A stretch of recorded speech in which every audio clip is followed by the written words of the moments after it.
everybody. Good morning from those who are in the Midwest, on the mountain, and in the West Coast.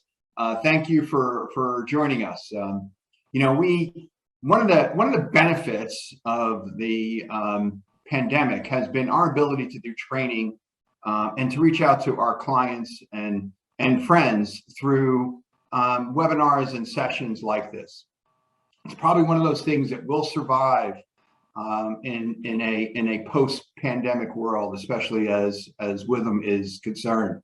So I could take this opportunity to, number one, welcome you to my house. Here I am in beautiful Manasquan, New Jersey. It's a beautiful day, and we're looking forward to our great session that we're going to have today. Before I introduce the keynote speaker, our session after that is going to be a federal tax update. Our own Dan Mayo has been following what's going on with the Build Back Better bills, and that are winding its way through Congress. Is really going to be able to help you understand where we are and how to plan whatever your contingency plan needs to be as we're sitting here towards the end of the year on November 9th.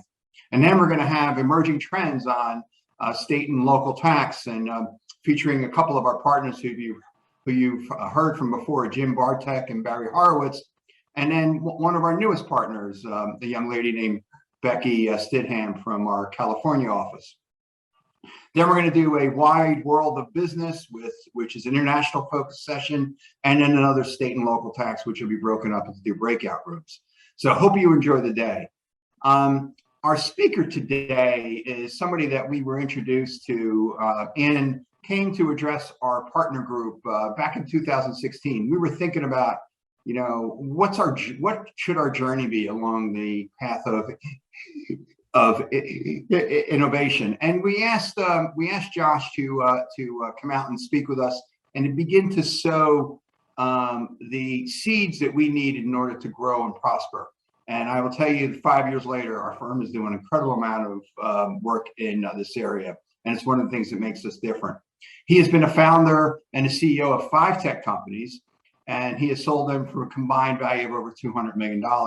He's an author of a number of books. Discipline and Draining and The Road to Reinvention are two that I've read, and I've recently just picked up his book, Big Little Breakthroughs. It's definitely something you want to try to take a look at. He's founding partner of the Detroit Venture Partners and is involved in the launch of over 100 startups. And he's chairman of Platypus Labs, an innovation research, training, and consulting firm, and has twice been named Ernst & Young Entrepreneur of the Year Award, recipient of the United States Presidential Champion of Change Award. Passionate Detroiter, father of 4, professional lover, jazz guitarist, and has an odd obsession for greasy pizza. You've got to come out to Jersey and have some of the different pizza we have here. Ladies and gentlemen, please welcome Josh Linkner. Bill, thank you so much, and what a pleasure to be with everybody here today. It's wonderful to reconnect with you, actually, and see the great progress that you're making with respect to innovation across the firm. So as we get together today, welcome everybody, and I know we've got a lot of financial people on the call, CFOs and such. You might be wondering, what's the role that creativity, innovation plays in CFOing? Do those things even belong together? And I would suggest to you that we really have a profound opportunity, not to be creative in the break the law sense, of course not, but to be creative in the sense to read between the lines, to be able to become better leaders, better decision makers, and ultimately enable our organizations to thrive. So today I'm going to actually go ahead and share my screen here, and I've got some content that I think is going to be helpful to you as you think about innovation in your own organizations. So Bill mentioned I just wrote a book called Big Little Breakthroughs, How Small Everyday Innovations Drive Oversized Results. And the whole goal of it is to focus on how can we normal people be innovative? How can we, instead of these swing for the fences, wildly risky moonshots, can we cultivate daily acts of small little baby creativity as a more pragmatic approach to driving innovation? Well, our story begins today with a gentleman named Jesse Cole. Jesse was 23 years old, flat broke. But Jesse had this dream. Actually, it was more like a fantasy. His dream seemed so unlikely, but one day he wanted to own a professional sports team. Problem is, he wasn't the descendant of billionaires. This seemed very unlikely. Until he learned that in Savannah, Georgia, 1,000 miles from his home, the minor league baseball team was going through a bankruptcy. So Jesse gets in his rusted out old car, drives 1,000 miles to Savannah, Georgia, shows up at the bankruptcy hearing. He's the only one that shows up. So at this point, the city manager didn't know what to do. They actually gave the kid a shot. So now here's 23-year-old Jesse Cole with no plans, no capital, has to figure out what to do with this team. Well, what he does is remarkable. This crumbling stadium where only a couple people would show up to every game became his playground, his blank canvas. So first thing he does, he renames the team the Savannah Bananas. Many people hated the name, but you couldn't ignore it. It was a bold rebrand. And in fact, Jesse rebranded himself. Today, Jesse shows up at every game in a bright yellow tuxedo with a bright yellow Curious George hat. He's got 7 of them, one for every day of the week.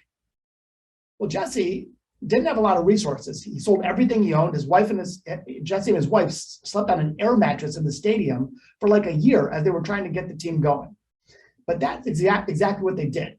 They studied every aspect of the game, which historically was pretty rigorous. Like, here's exactly what you can and can't do in baseball. And maybe you feel the same way. Here's what you can and can't do in finance. But here's what ended up happening.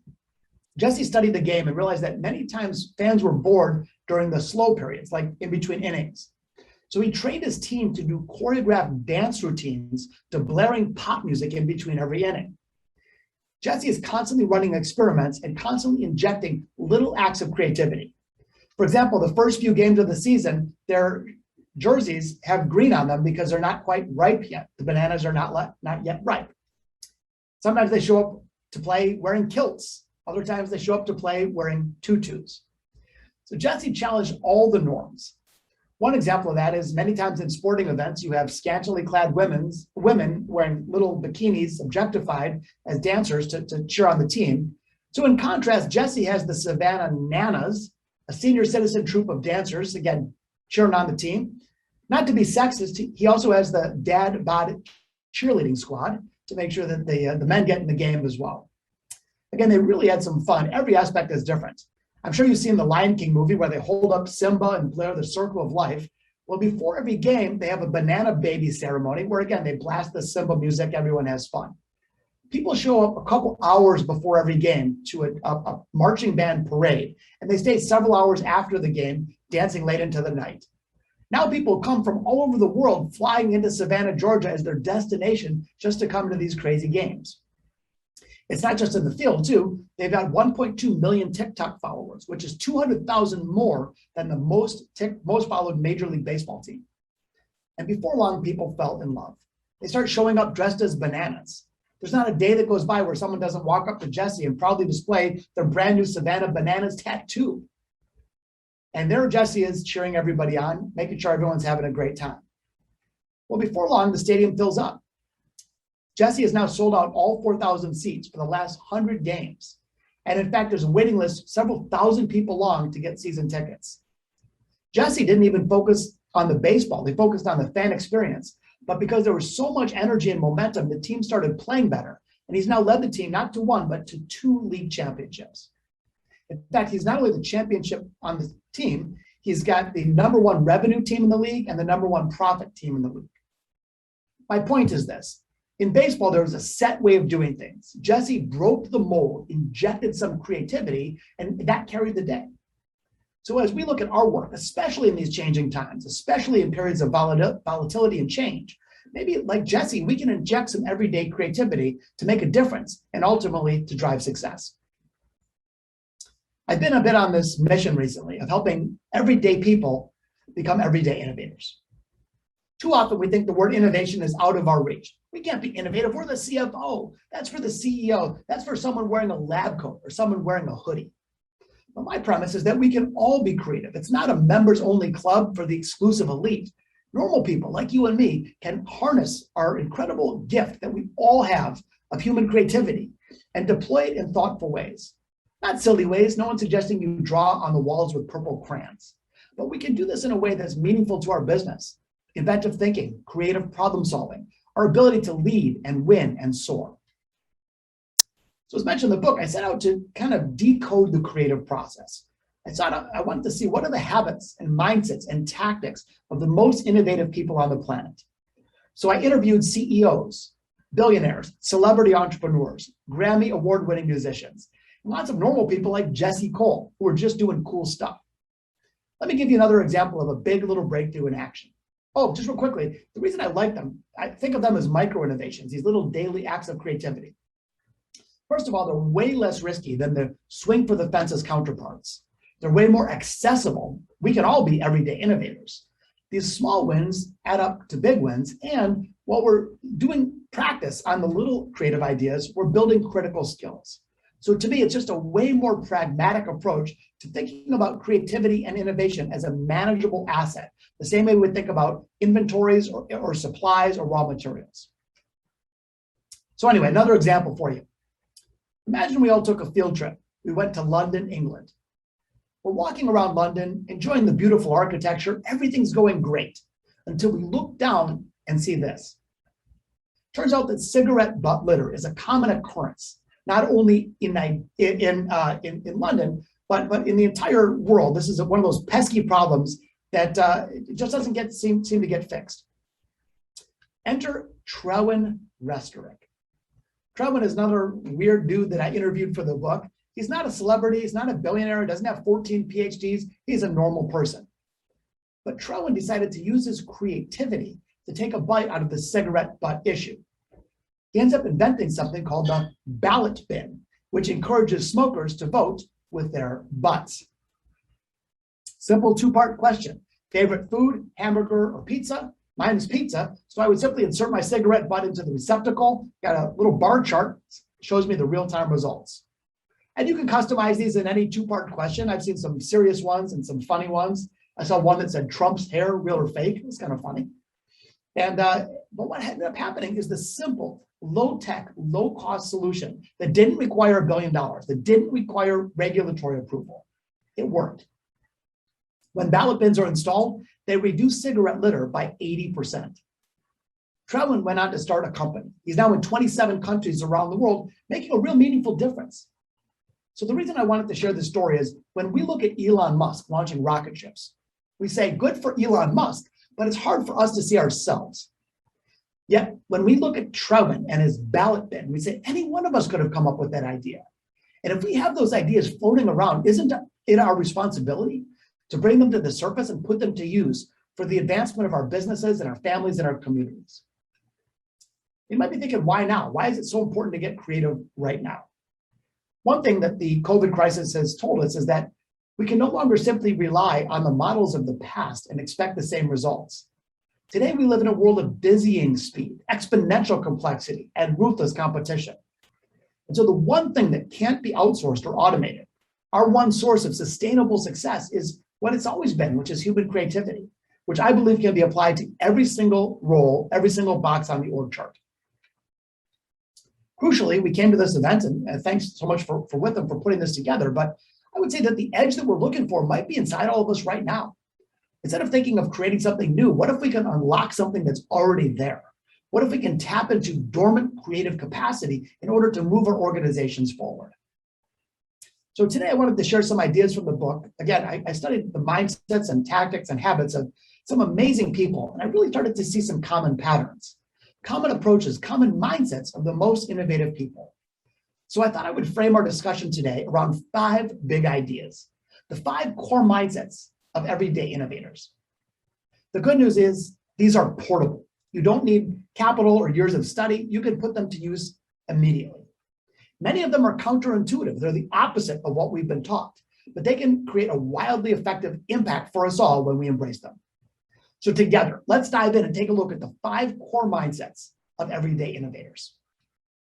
Mindset number 1, start before you're ready. Many of us, we see an opportunity or a challenge and we wait. We wait for permission or a directive. We wait for the ideal conditions or maybe a perfect game plan.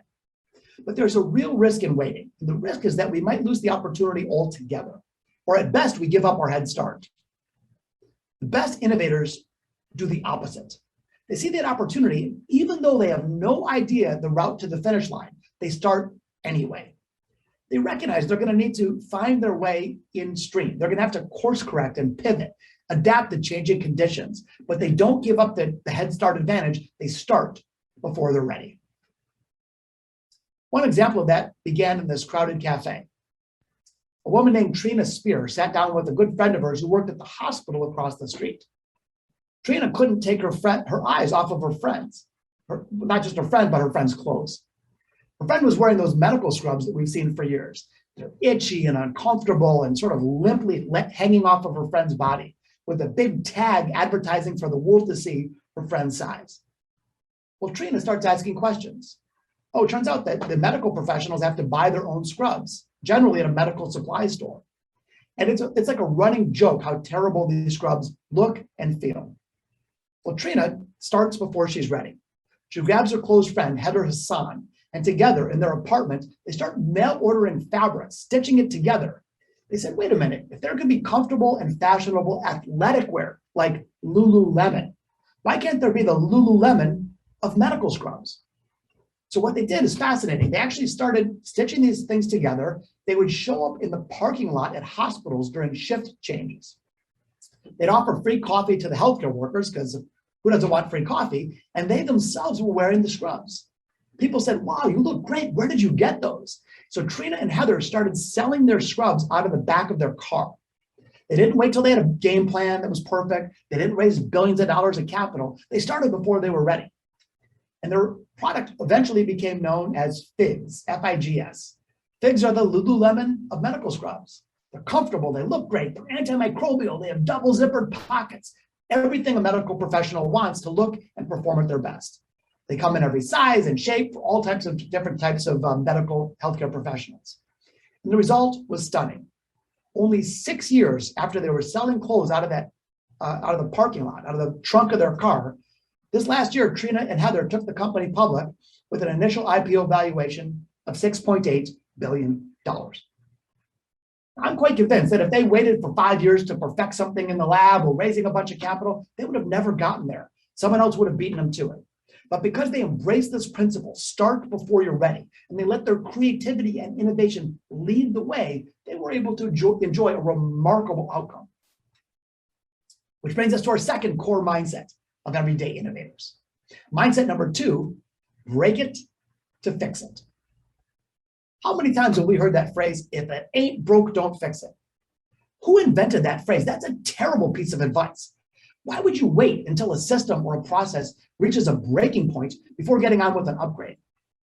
The best of the best ignore that advice, and they do the opposite. They challenge head-on systems, processes that might be working just fine on the surface. They rip them all apart and look for ways to add creativity to come up with something better. They proactively break it in order to fix it. I learned recently that competitive swimming, well, there's a standard when it comes to swimsuits. The smaller and smoother, the faster. That's the prevailing wisdom in the swimsuit industry. That's why we have Speedos. Well, speaking of Speedos, a woman named Fiona Fairhurst took over as the head of innovation at Speedo. She herself was a championship swimmer and grew up in the smaller, smoother, faster mindset. Fiona was charged with coming up with a faster swimsuit. So what do? Smaller, smoother, faster. But Fiona instead decided to embrace this principle, break it in order to fix it. She started thinking, wait a minute, where else in the world do things swim fast? She started thinking about the ocean and eventually led her to sharks. If you look very carefully, you might notice that this shark is not wearing a Speedo. In fact, the shark's Speedo covers the whole shark. And on examination, it turns out that shark skin is not smooth at all. There's little ridges in the shark skin, which allows the shark to swim faster in the water. So Fiona became an innovator. She decided to use this principle, break it to fix it. She shattered the prevailing wisdom and came up with the Speedo fast skin bathing suit. As you can see, it covers the swimmer from head to toe. It's not smaller. And it's actually not smoother either. If you look really carefully, there's little ridges in it that she borrowed that idea from the sharks. The results, within 2 years of this swimsuit's launch, the swimsuit was responsible for winning 80% of all medals in championship swimming around the world. It became the new de facto standard. So it's important to me today to not only give you some big mindsets, but to give you some practical tools, specific techniques that you can put into use in the months and years to come. So our first peek in our innovation toolkit is exactly what Fiona did. I call it the borrowed idea. In other words, when you're looking to solve a problem or seize an opportunity, instead of getting caught up in the echo chamber of our profession, the notion is to look outside. You might say, where else? Where else in the world is something similar happening? When you examine things, it could be from an adjacent industry, it could be from nature, where Fiona came, it could be in sports or the arts or music. But the idea is looking for patterns outside of our profession, taking those ideas, bringing them back home as inspiration. That borrowed idea can create incredible results. Another example to tie it together for you. The Royal London Hospital was trying to reduce negative patient outcomes. In other words, they wanted patients to be healthier, of course. They realized that many of the biggest errors occurred in the hospital during periods of transition. For example, when a patient was being transferred from one part of the hospital to another, or during shift changes. Well, instead of studying other hospitals, these folks said, where else? Where else in the world do people have to deal with fast turn transitions with high levels of precision? So they didn't go to the hospital nearby. They went to the F1 racetrack. The leaders and healthcare professionals went over and spent time with the Ferrari F1 pit crew. They interviewed the team members, studied how they manage this choreography, how they can get the cars in and out so quickly and so efficiently. They took a number of those ideas, brought them back to the hospital, and it created a significant improvement in patient outcomes. Point is, they got their inspiration through the simple technique, the borrowed idea. Since we're on a roll, I'd like to share another peek at the innovation toolkit to give you another practical tool. This one is one of my all-time favorites. I simply call it the judo flip. The judo flip involves taking a careful examination of tradition and flipping it upside down. Here's how it works. Let's say you're trying to seize a new opportunity or tackle a tough challenge. Start by taking an inventory. How have you always done it in the past? What would traditional thinking in our field or profession, what would that look like? After you list out all the conventional approaches, draw a line down the page, and next to every entry, just simply ask, what's the polar opposite? What would it look like if I judo flipped it? Judo flipping is a wildly effective tool to find fresh, bold, creative ideas to even those difficult challenges. A fun example of this in action is a guy named Kevin Bull. Kevin was a normal person working a normal job, but Kevin had a dream. His dream was to become an America Ninja Warrior. Problem is, Kevin wasn't a professional athlete or an Olympian. Well, to his credit, hard work, persistence, he actually made it onto the show as an amateur. But then he was facing the challenge of his life. It was called Cannonball Alley. The whole thing was a test of his upper body strength. Kevin had to grab onto these balls that were hanging from the rafters and leap from one to the next to the next. 16 of the world's top athletes, 16 contestants went before Kevin. Every one of them failed. Now it's Kevin's turn. What's he possibly going to do? He knew a traditional approach wasn't going to work. He knew he didn't have the upper body strength of those that failed before him. So Kevin had to break it in order to fix it. Kevin had to give it a judo flip. Together, let's check out exactly what Kevin did. Kevin Bull, may the force be with you, because he is going to need it. You can hear the other finalists cheering him on. Such camaraderie in this sport. They love to see success, even sometimes at the expense of their own fortunes. I think what that is real respect for this course. A course that's been unbeatable so far tonight. He is propelling himself right up the salmon ladder. Oh, a little uneven. You can see a lot of movement in his body. Good. Now, Bull ready to take on the dreaded Cannonball Alley. And by touching that first cannonball, Kevin Bull is in. He's going to Vegas. If I'm Kevin Bull here, I'm stealing a page out of Thaddeus Roback's book, and I'm hugging the cannonballs. With that, oh, look at this. A new approach. Getting both legs over. Is he going to go inverted? Wow. I like it. Thinking outside the box, and sometimes it takes a rookie to do that. Look at this! Oh. He's hanging upside down. I love it! He's going to go for the dismount upside down and down. That's what I'm talking about. The first man to complete the Cannonball Alley Cannonball. Man. Are you kidding me? Wow, the crowd erupts. Are you kidding me? What an effort. David Campbell's words prove prophetic. Kevin Bolt is the real deal. The first man to survive Cannonball Alley. He has punched his ticket to Mount Midoriyama, but he is not done. So there you go. Kevin didn't win by working longer hours or trying harder. Kevin won by embracing this principle, break it in order to fix it. Judo flip to new possibilities. This brings us to our third core mindset of everyday innovators. Mindset number 3, use every drop of toothpaste. My CFO friends on the call will certainly appreciate this because it's around doing more with less, getting scrappy, being very thoughtful about the resources at hand and using our creativity to fill in any other missing gaps. It's using resourcefulness and being inventive as opposed to just relying on external resources. So to me, the poster child of this particular principle has to be this guy. I'm sure you remember MacGyver. I loved him. I mean, he didn't have any superpowers. He couldn't fly, he had no x-ray vision. He didn't carry a gun. MacGyver carried a roll of duct tape and a paperclip. But he was always managed to save the day and get out of a jam. It's funny, MacGyver was so popular, it's now part of the English language.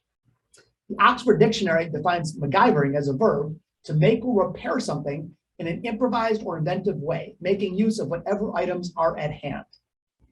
I like that definition, but there's one I like even more.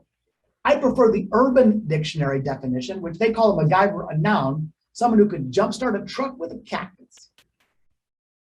Point being, why can't we bring our inner MacGyver to the job? We don't have to throw up our arms in defeat when we are lacking external resources. People saying necessity is the mother of invention. It plays itself out exactly like this every day. Let's use our creativity to fill in those gaps. Let's use every drop of toothpaste. An example of that is a dear friend of mine named Cully Sweeney. Cully and I were both born in the city of Detroit, but that's where our paths differed. I grew up in a stable household. Cully had a very rough upbringing, grew up below the poverty line, terrible school environment, ended up getting into some trouble. So he, over time, became an honest tax-paying citizen. He became a successful guy, but instead of leaving this rough area of Detroit, he decided to stay and be part of the solution to help inspire other at-risk kids like himself to enjoy a better future, a better life. So Cully started something called the Downtown Boxing Gym. It looks like an athletic facility, but really it's an educational facility.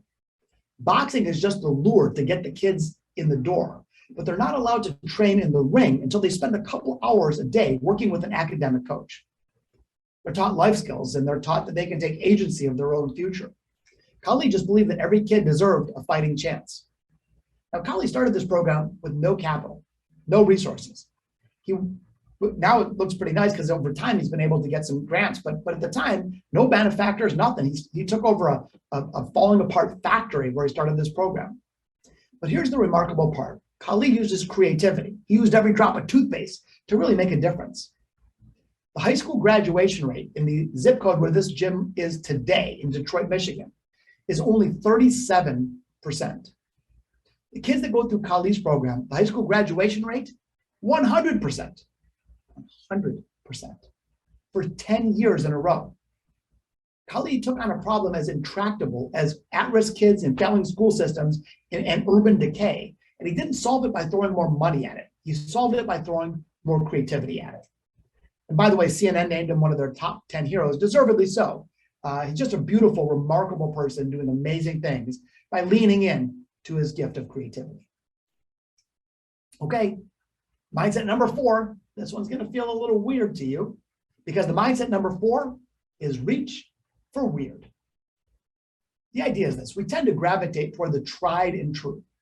My suggestion, with great respect, let's challenge ourselves to go for those unexpected ideas, the oddball, unorthodox, even bizarre ideas, because those weird ideas are inside of us. Let's liberate them because weird can be a very effective strategy. Los Angeles, California, a billboard goes up. Your move, BMW, the entirely new Audi A4. I think this is one of those rhetorical questions. I mean, the whole point here, no way could BMW respond. Only problem for Audi is that BMW is an innovative company. BMW knows how to reach for weird. Within only 1 week, in the identical sightline to this billboard, BMW fired back with this. I don't think that's what Audi was hoping for. Well, now it's Audi's turn. What are they going to do? They could call the lawyers, they could file a complaint, or they could also reach for weird. 2 days later, very next billboard, Audi responds, "Your pawn is no match for our king. Take that." Well, this launched the billboard wars of LA. Both companies kept running more and more billboards trying to outdo one another. And frankly, both companies won because they both knew how to reach for weird. And it did get pretty weird over time. How about this one? A little seaside town in Iceland was facing a problem. Traffic incidents involving pedestrians were up 41% over the last 10 years. It's not so good when cars are hitting people. So what do? Obvious approach: install expensive traffic lights, issue more fines, hire more police officers. Or you could reach for weird. Here's what they did. They painted the crosswalk as an optical illusion. So as you drive your car up, it looks like these concrete slabs are floating 3 feet in the air. There's no way you're going to barrel through that intersection. Traffic incidents dropped dramatically, and they had some fun taking selfies. How about this one? Children's Hospital, University of Pittsburgh. Who are their customers? Sick kids and their families. The leaders of the hospital, they wanted to create a better experience for those kids. The obvious approach may be softer pillows. The reach for weird approach, these are the window washers. So now you got Batman and Superman cleaning the windows, and by the way, no productivity was lost. They had to clean the windows anyway. But the difference is it became a game changer for those kids. It takes the attention away from the medical care. The kids look forward to it for days. So in this simple example, you might say, yeah, that didn't make $1 billion, but you know what? It made a difference. This is what a big little breakthrough is all about. It's a small act of everyday creativity that doesn't break the bank, but again, drives meaningful impact and results. This brings us to our fifth and final big idea today. I will say that we are going to be taking questions. I'll be excited to hear your questions. So if anything's on your mind, type it into the chat window for us. And Bill and I are going to have a lovely conversation answering the questions that are on your mind. So don't forget to put questions in the chat window, and I'll be excited to hear what you have to say. Okay, mindset number 5. Fall 7 times, stand 8. I borrowed the phrase from a Japanese proverb, but here's the concept. It's the notion, first of all, that mistakes and setbacks are part of the innovation process. We're all going to stumble. If we're not falling down from time to time, we're probably not trying hard enough. That's just part of the process. If we want to enjoy innovation, we're going to have to tolerate some failure along the way. Second of all, though, it's not just dogged persistence. It's the fusion of creativity and resilience. In other words, when you have that inevitable setback, don't just do the same thing again and again and again, expecting different results, but rather you get back after it in a slightly different way. Is there a little creative twist or a different angle that you can approach in order to ultimately become the victorious person? Fall 7 times, stand 8. A fun example of this principle comes from my hometown of Detroit. About 20 miles north of downtown Detroit is a little suburb called Troy, Michigan, about 150,000 residents. Well, the library in Troy, Michigan was facing a problem. It was a budget crisis that was so bad, they were about to shut this library down for good. Of course, the leaders didn't want that to happen to their community. They managed to get a millage proposal on an upcoming ballot. They proposed a small increase in property tax to save the library. Unfortunately, though, here's what happens next. Well-organized, well-funded national groups descend on Troy, Michigan. And they change the conversation from save our library to no new taxes. At this point, the library was facing certain defeat. They're outfunded, they're out-organized, they're running out of time. Their backs were against the wall. And I'm sure we've all had a situation like that, where we've had some struggle and it seems impossible to eventually win. But the folks at the library embraced this principle. Fall 7 times, stand 8. They got back after it with more creativity. Here's a quick video to show exactly what they did. So we decided to form a group of our own and started planting signs around town that said, "Vote to close the library August 2nd, book burning party August 5th. The idea of book burning is bad enough, but gleefully making it a party, well, that angered people enough to send them to our Facebook page. You people are sick. This is disgusting. Reject the wackos. Vote yes. But we didn't stop there. We created videos. Imagine this times 200,000. How cool is that? Posted on Twitter. The Troy Library might be short on money, but it has books to burn. Created items for sale. A book bag. How ironic. We placed newspaper ads, created check-ins, posted flyers, and lined up entertainment. You guys are booking a band?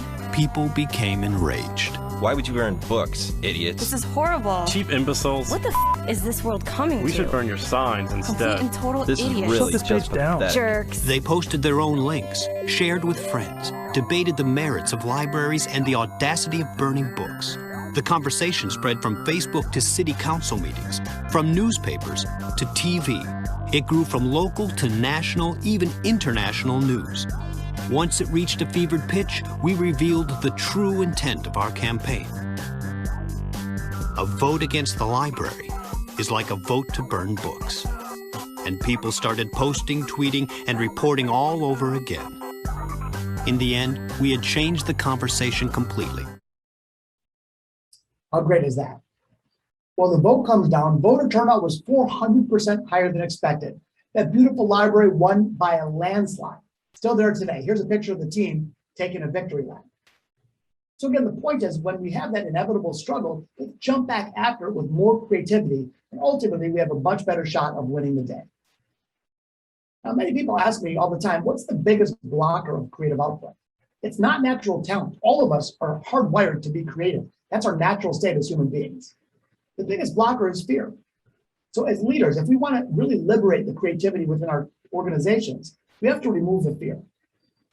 Fear and creativity cannot coexist. So the more we can make a safe environment for people to be creative, the more innovation we will enjoy. There's an organizational psychologist in Sweden, in fact, that wanted to showcase the critical role that failure plays in the process of creativity. So we actually created a museum for it. Welcome to the Museum of Failure. Let's take a peek inside. Here's one. I'm sure we've all had flavor or vitamin enhanced water. I'm drinking some right now. Well, some inventor decided that your pets would probably like the same thing.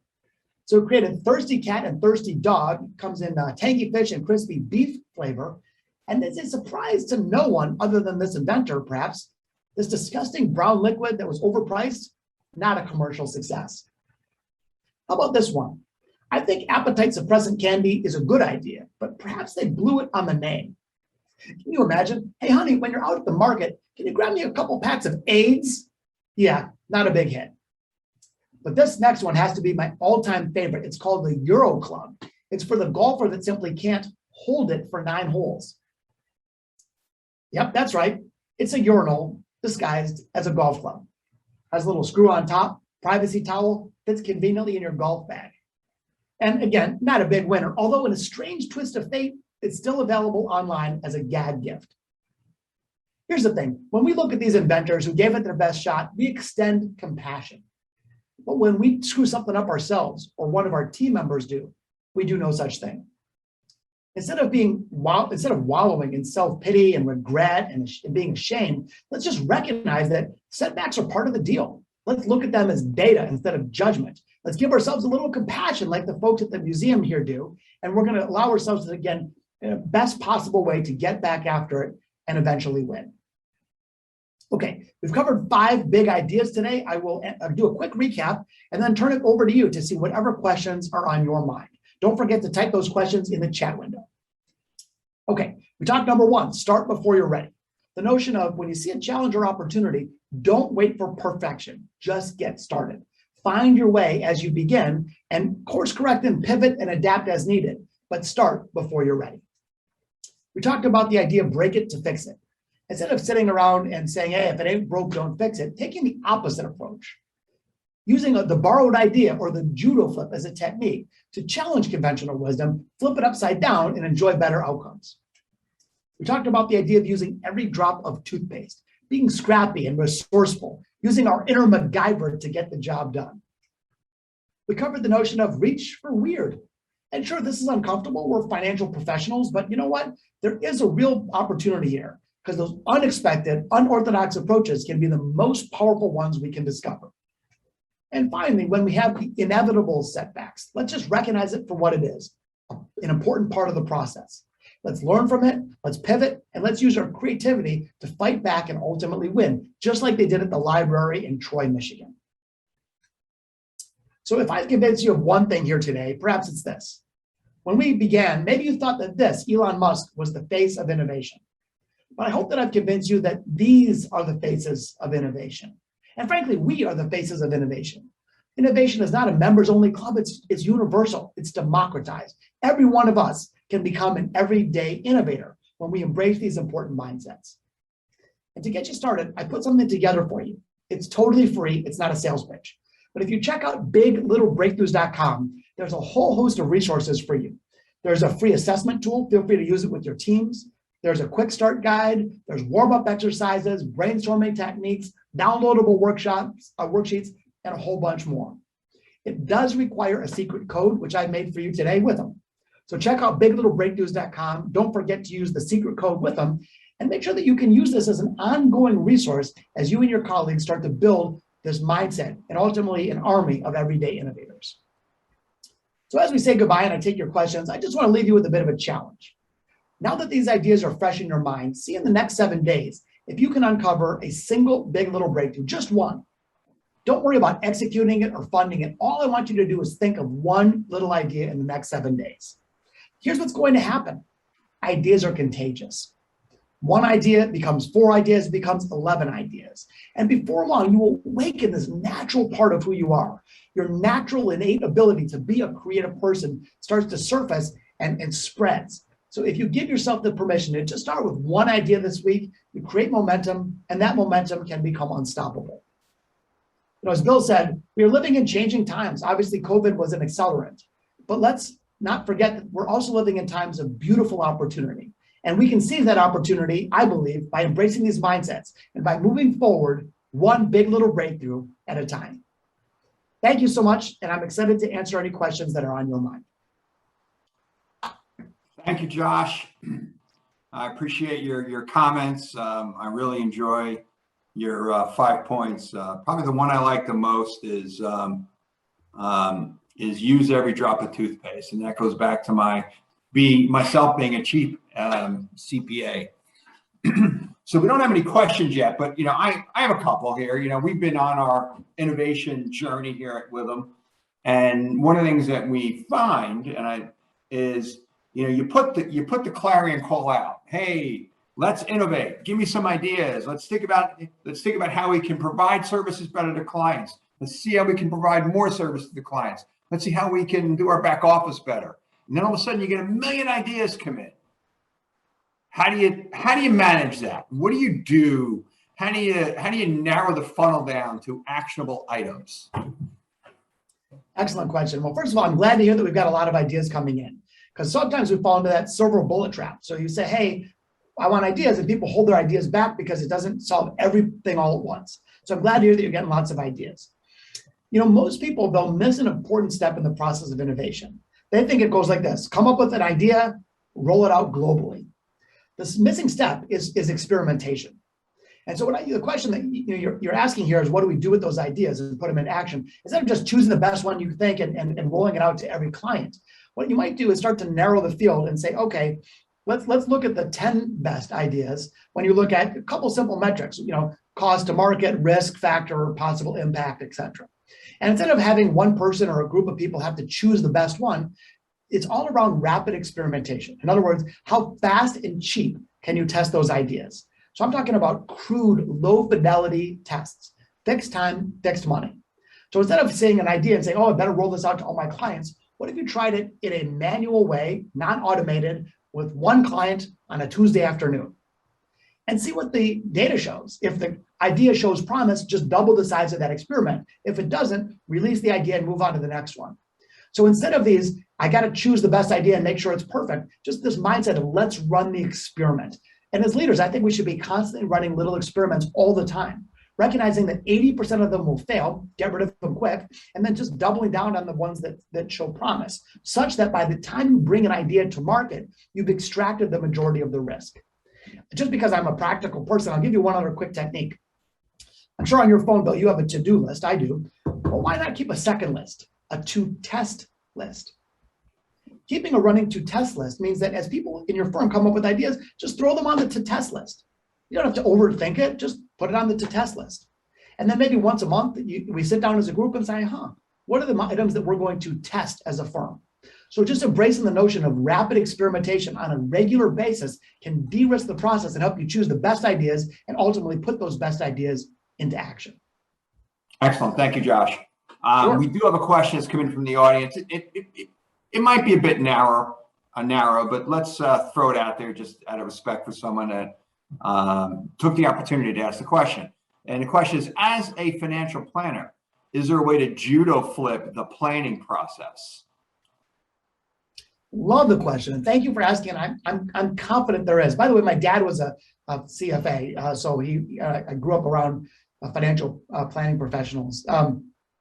Yeah, so I think what we do is we start by taking a look at how do we normally run the financial planning process, and maybe we say, okay, what's your timeline? What's your risk tolerance? What's your overall current existing portfolio? What's the income stream, et cetera, et cetera.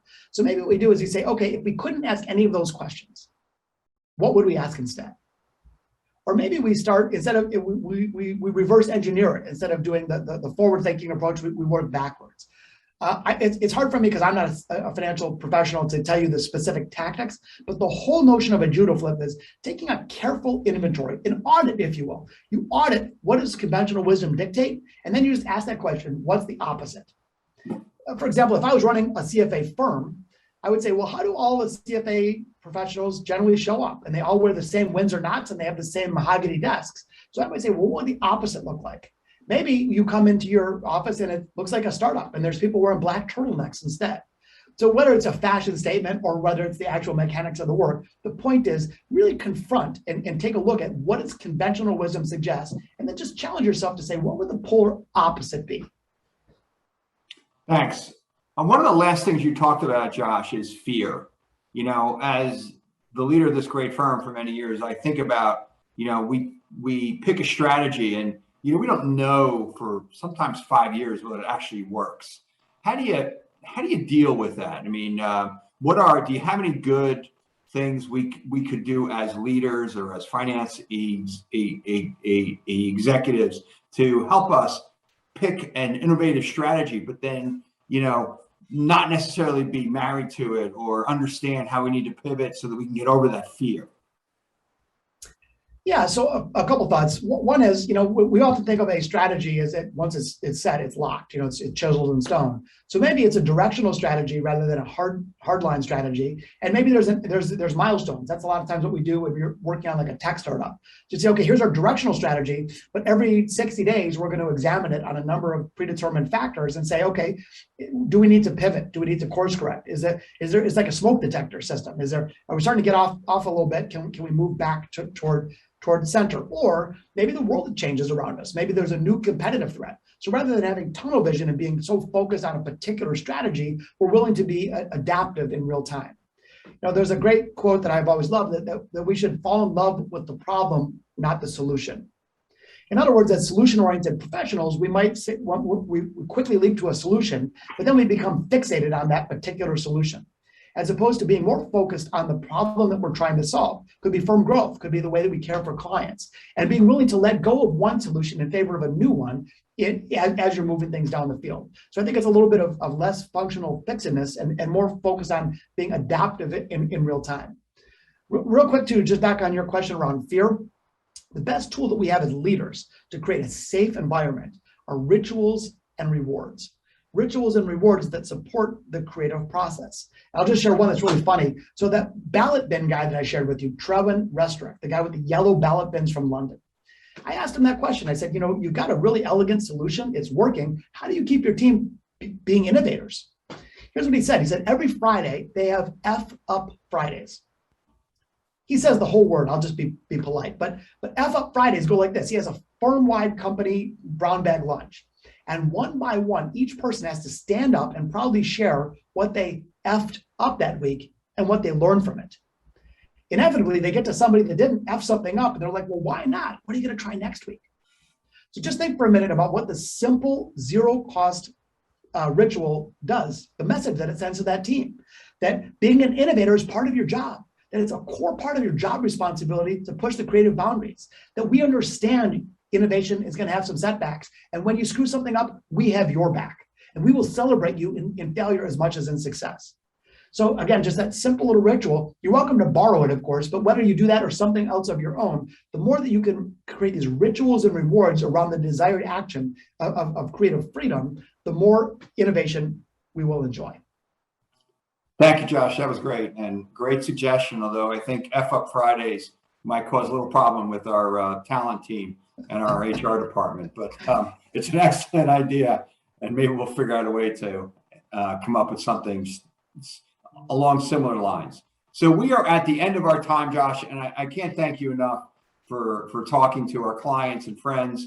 I always find time with you to be very, very valuable, and it always makes me think differently